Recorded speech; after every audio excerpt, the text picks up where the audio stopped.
Step 7 in 12-step recovery states, humbly asked him to remove our shortcomings. So humbly ask God or our higher power to remove our shortcomings. And how does this process work exactly? Is it like we just pray and we say, okay, higher power, here are my defects of character or shortcomings. Can you please remove them? And then poof, they're gone.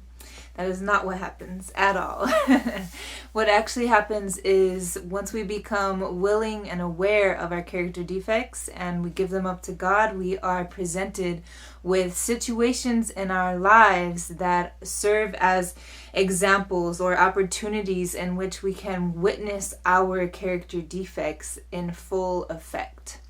So any situation that agitates us or triggers us is going to come up, and we're going to witness our own behavior, our own reaction in these situations. Most of the time in life, we are all having the same spiritual lessons resurface over and over and over, only we don't realize it because they come in the form of different people, different places, and different things. For example, have you ever had the experience of dating somebody and it's like you keep going from partner to partner and one day you realize that, wow, my last 3 partners were really the same person with just a different face? Or have you quit one job and moved to another one just to have similar issues arise in a different workplace? It's like the same themes are being presented to us, just with different scenery and different characters. I will give a personal example of this for better understanding. So when I was 19, quite a few years ago, I got into a relationship with a man who was verbally and at times physically abusive. And you might wonder, why did I stay in a relationship like that? And the answer is it's very complicated.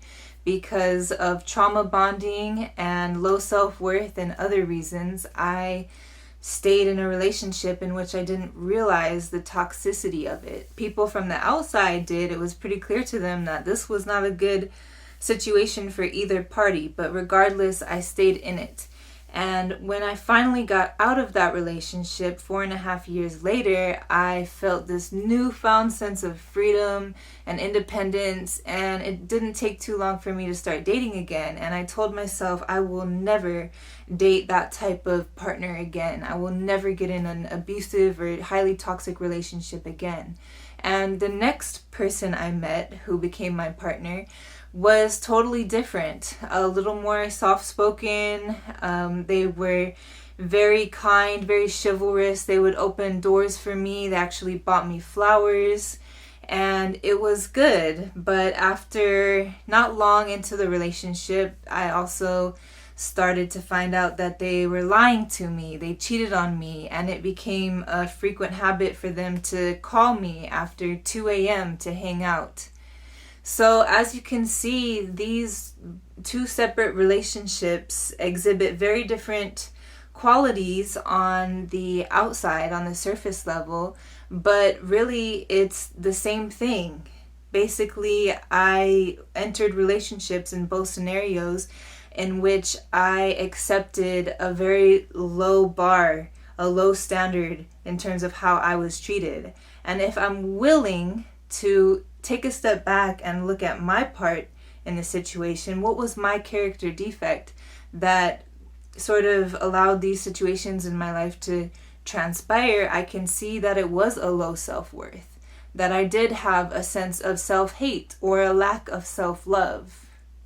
So the physical manifestation of my low self-worth, my low vibrational frequency, appeared to be different. It came in the form of different actors and different scenery, but the theme of the play was just the same. On an energetic level, it was the same thing, just cropping back up. So at this point, I have the opportunity to do something different. If I am exhibiting low self-worth or self-hatred, then I can actively bring more self-love into my life. And that's my responsibility. My higher power has shown me through the situations that manifest in my external world like a mirror what my own shortcomings are. Now I continue my willingness to alleviate them through practicing their opposite. Character defects are like liabilities and assets. Your character defects or your shortcomings are your liabilities, and its opposite, the positive trait, is an asset. The opposite of low self-worth is self-value or self-love. The opposite of arrogance is humility. The opposite of resentment is forgiveness, and so on. So in that, I can continue to rely on my power to show me, to bring up ways in my external environment that I can learn how to be more loving for myself.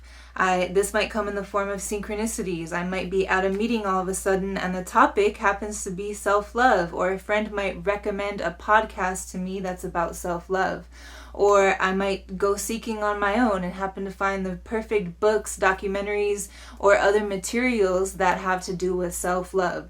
So it's a co-creative dance always with our higher power. It's a two-way street. We can never just sit idly by and expect our higher power to do all the work for us, because that's just not how it works. We have to be willing to take action and show up for ourselves and our recovery so that we can truly be relieved of these shortcomings and live a happier, more joyous life. The principle behind step 7 is humility. It takes an incredible amount of humility to go forward with step 7, because it means oftentimes admitting that we're wrong, or it means looking our character defects and shortcomings face to face in situations around us, and rather than doing what we normally would do, which is play the victim and catch a resentment, we decide to do something different and get a different result. We decide to look within ourselves and say, what can I change about me to really rise above these low vibrational outcomes? Humility can be viewed as the center point on a spectrum. On one end, there's a superiority complex in which we think we're better than everyone else around us. On the other end is an inferiority complex in which we think that we are not as good as everyone around us. And on most days, we're either operating from one or the other end of the spectrum. But when we find that middle road and we walk the line of humility is when we realize the truth, which is that we are no better and no worse than anyone else around us. We are all exactly the same. And when we realize that, we really start to value the people around us, and we also value ourselves, because we realize that we are all equal extensions of God. This is incredibly important when carrying out step 7, because it sort of takes the weight off, the density. It relieves it of some of its seriousness. We don't have to say, okay, because I had to admit that I was wrong, or I had to find my part and change something about myself. It doesn't mean that I'm worse than anyone else. It means that I'm just the same, that we're all students here on this earth school. We all have a curriculum, and we're all being presented with one lesson or another, and each one serves our highest growth and evolvement if only we can gain the awareness to recognize what it is and take that action to impact our lives in new and different and better ways. So hopefully this video makes sense. Hopefully you found value out of it. I'm so grateful for everyone for watching. If you liked this video, please give it a thumbs up. Please comment your opinions, your own experiences with step 7 in the section below, and subscribe to my channel for more spiritual, uplifting content to come.